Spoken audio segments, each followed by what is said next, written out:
किसी ने बहुत खूब कहा है, अंदाजे से ना मापिए किसी इंसान की हस्ती, अक्सर थमे हुए रुके हुए दरिया गहरे हुआ करते हैं। नमस्कार दोस्तों, मेरा नाम है अक्षय कुमार और आप देख रहे हैं राइजिंग स्टार 92।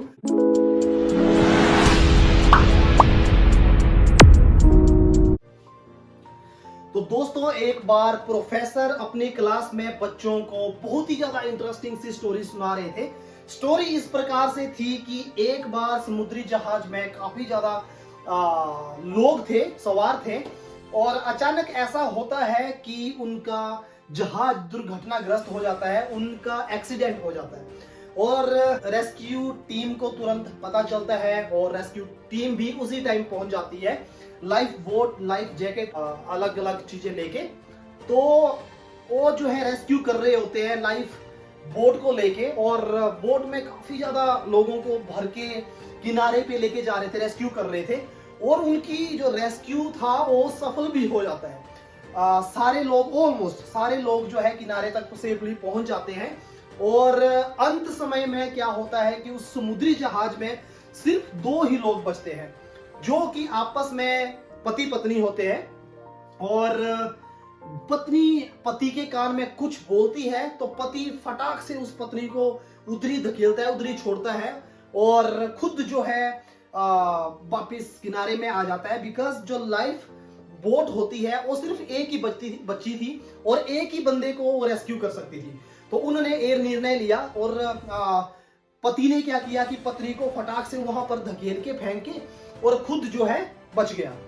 तो जो प्रोफेसर थे, प्रोफेसर ने उस कहानी को वहीं पर ही रोक के जवाब मांगना चाहा अपने स्टूडेंट से, अपने बच्चों से, कि आप लोग बताओ कि पति ने ऐसा क्यों करा, उसको वहां पे फेंक के खुद अपनी जान क्यों बचा ली। तो बहुत सारे जो बच्चे थे उन्होंने बोला कि सर, हो सकता है लाइक जो प्रोफेसर है उसने पूछा कि ऐसा बताओ कि पत्नी ने पति के कान में क्या बोला होगा और तब उसने उनको फेंका होगा वहां पे।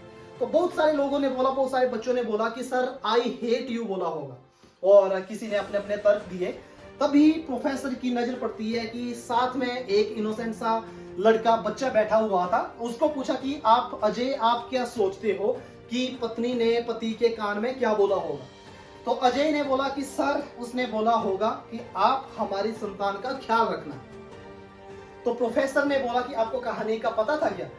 अजय बोलता है कि नहीं सर, मेरे को नहीं पता, लेकिन मेरे को पता है कि अंतिम समय में बंदा ऐसा ही बोलता है। बिकॉज कुछ टाइम पहले मेरी माँ भी बहुत ही ज्यादा बीमार थी और बीमारी से ग्रस्त थी, और जब उनका अंतिम समय आने वाला था तो उन्होंने भी मेरे फादर के सामने भी ऐसा ही बोला था कि आप हमारी संतान का ख्याल रखना। तो प्रोफेसर की आंखों में आंसू आ गए, सैड हो गया, और उसने बोला कि बच्चों, अभी कहानी खत्म नहीं हुई है, कहानी को कंटिन्यू करते हैं।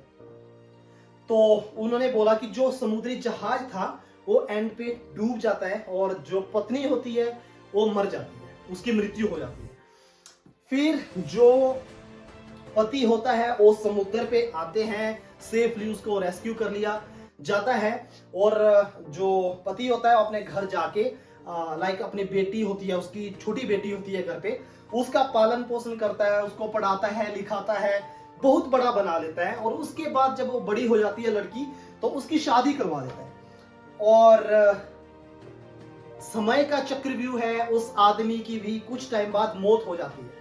और जब वो लड़की अपने मायके आती है तो वो देखती है अलमीरा में कि उसके डैड की डायरी पड़ी हुई है, और डायरी के अंतिम पन्ने में लिखा होता है कि मैं उस टाइम समुद्र में आपके साथ समा जाना चाहता था, लेकिन मेरे को अपने बच्चे की परवरिश करनी थी, तो मेरे को एक कठोर निर्णय लेना पड़ा कि आपको वहां पे धकेल के मैंने अपने आप को रेस्क्यू करवा लिया।